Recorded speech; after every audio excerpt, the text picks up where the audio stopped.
শৈক্ষিক প্ৰতিভাৰে উজলিল আকৌ ৰাজ্য। ঘোষণা কৰা হ'ল উচ্চতৰ মাধ্যমিক চূড়ান্ত বৰ্ষৰ ফলাফল। 83.6 ভাবিছিলানে ইমান পাম বুলি? ভাবিছিলোঁ কাৰণ কষ্ট কৰিছিলোঁ সেই হিচাপে। ভবামতে পাইছা? ইয়াতকৈ বেছি এক্সপেক্ট আছিলে বহুতখিনি, হ'লেও ভালে হৈছে। আৰু পৰৱৰ্তী সময়ত কেনেধৰণে আগবাঢ়ি যাম বুলি? পলিটিকেলত মেজৰ ল'ম বুলি ভাবিছোঁ। মই এণ্ট্ৰেঞ্চ এক্সামছবোৰ দিম বুলি ভাবিছোঁ মেডিকেলৰ, এনেকৈ আগবাঢ়ি যাম।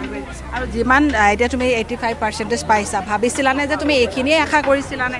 মই এটলিষ্ট 90-91 আশা কৰিছিলোঁ। নাই, মই বেছি এক্সপেক্ট কৰিছিলোঁ, কিন্তু সেইধৰণে মই নাপালোঁ। নহওক বাৰু, যিখিনি আছে সেইখিনিতে সন্তুষ্ট হৈছোঁ। আৰু কলা, বাণিজ্য, বিজ্ঞান, বৃত্তিমূলক বিভাগৰ ফলাফল ঘোষণা। অধীৰ আগ্ৰহেৰে ৰৈ থকা প্ৰত্যাশিত দিনটো অৱশেষত আহিল।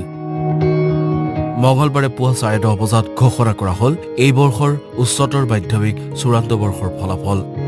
ভাল লাগিছে। নৱৰূপ ছিনিয়ৰ ছেকেণ্ডেৰী স্কুলৰ আজিৰ যি ৰিজাল্ট পালোঁ, এই ৰিজাল্ট সঁচাকৈ আমাক সকলোকে বৰ গৰ্বিত অনুভৱ কৰাবলৈ বাধ্য কৰাইছে। আৰু আমাৰ থাৰ্ড ডিভিজনৰ এজনেই মাত্ৰ পাছ কৰিছে তৃতীয় বিভাগত, বাকী সকলোখিনিয়ে খুব সুন্দৰভাৱে ভাল ৰিজাল্ট কৰিবলৈ পাৰিছে। তাৰ বাবে আমি আজি বৰ ভাল পাইছোঁ। তিনিওটা শাখাত অৱতীৰ্ণ হৈছিল মুঠ 3,30,744 গৰাকী পৰীক্ষাৰ্থী। বৃত্তিমুখী শাখাত অৱতীৰ্ণ হৈছিল 1,505 গৰাকী পৰীক্ষাৰ্থী। সৰ্বমুঠ 12টা ৱেবছাইট যোগে ফলাফলসমূহ লাভ কৰিলে পৰীক্ষাৰ্থীসকলে।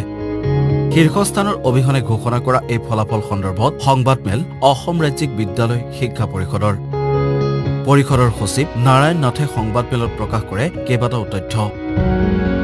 জিলাভিত্তিক ফলাফলত সৰ্বমুঠ 4টা শাখাৰ ভিতৰত কেইবাখনো জিলাৰ ফলাফল অত্যন্ত উৎসাহজনক। কলা শাখাৰ শীৰ্ষত বাক্সা জিলা 94.29%। দ্বিতীয় স্থানত দৰং 92.99%। তৃতীয় স্থানত লখিমপুৰ 90.35%। একেদৰে বাণিজ্য শাখাৰ শীৰ্ষত মাজুলী দক্ষিণ শালমৰা মানকাছৰ 100%। দ্বিতীয় স্থানত তামোলপুৰ 98.95%। তৃতীয় স্থানত বজালী 96.46%। সমান্তৰালকৈ বিজ্ঞান শাখাৰ শীৰ্ষত তামোলপুৰ 98.39%। দ্বিতীয় স্থানত পশ্চিম কাৰ্বি আংলং 98.36%। তৃতীয় স্থানত বাক্সা 97.96%। বৃত্তিমূলক শাখাৰ শীৰ্ষত উজলি 23খন জিলা। শীৰ্ষত বিশ্বনাথ, মাজুলী, শিৱসাগৰ 100%। দ্বিতীয় স্থানত দৰং 97.85%। তৃতীয় স্থানত বৰপেটা 96.15%। শাখাসমূহত অৱতীৰ্ণ হোৱা পৰীক্ষাৰ্থীৰ তালিকাখন এনেধৰণৰ: কলা শাখাত 2,47,865 গৰাকী, বাণিজ্যত 19,806 গৰাকী, বিজ্ঞানত 61,568 গৰাকী। বৃত্তিমুখী শাখাত অৱতীৰ্ণ হৈছিল 1,505 গৰাকী পৰীক্ষাৰ্থী। একেদৰে মুঠ উত্তীৰ্ণ হোৱা তালিকাখন এনেধৰণৰ: কলা শাখাত 1,91,798 গৰাকী, বিজ্ঞানত 1,05,796 গৰাকী, বাণিজ্যত 54,474 গৰাকী। বৃত্তিমুখী শাখাত উত্তীৰ্ণ হৈছে 1,087 গৰাকী। কেৱল সেয়াই নহয়, সংবাদমেলত আগন্তুক বৰ্ষসমূহত অনুষ্ঠিত হ'ব লগা পৰীক্ষা সন্দৰ্ভতো মন্তব্য। এতিয়াৰ পৰা 33% নম্বৰ পালেহে উত্তীৰ্ণ বুলি বিবেচিত হ'ব। 2027 শিক্ষাবৰ্ষৰ পৰা অনুষ্ঠিত নহয় বৃত্তিমুখী শাখাৰ পৰীক্ষা। দুটাতকৈ অধিক বিষয়ত ফেইল কৰিলে নতুনকৈ কৰিব লাগিব নামভৰ্তি। এতিয়াৰ পৰা 5টা নহয় 6টা বিষয়তহে হ'ব লাগিব উত্তীৰ্ণ। মুঠতে নতুন শিক্ষাবৰ্ষত যথেষ্ট সালসলনি। CBSEৰ ধৰণেৰে সংশোধন হ'ব কিছু নীতি নিয়ম। দুটাতকৈ যদি বেছি বিষয়ত ফেইল কৰে তেতিয়া তেওঁলোকে ৰিএডমিশ্যন ল'ব লাগিব।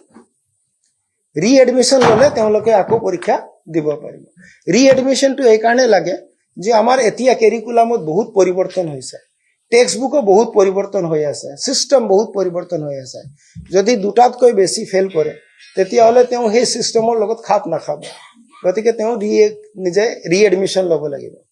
ৰিএডমিশ্যনৰ কাৰণে এটা পৰ্টেল আমি অহা 2 সপ্তাহৰ ভিতৰতে আগতে আমাৰ অলপ পাছিং মাৰ্কৰ এটা এম্বিগুইটি আছিলে, কোনোবা এটা ছাবজেক্ট দিলে 36 পাছ হ'ব লাগিব, কোনোবা এটা দিলে 37 পাছ হ'ব লাগিব, কোনোবাটো 30 হ'লেই পাছ হৈ যায়।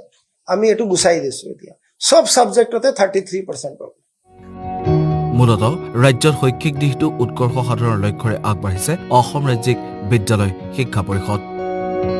নিউজ ডেস্ক ৰিপৰ্ট, আসাম টক্স।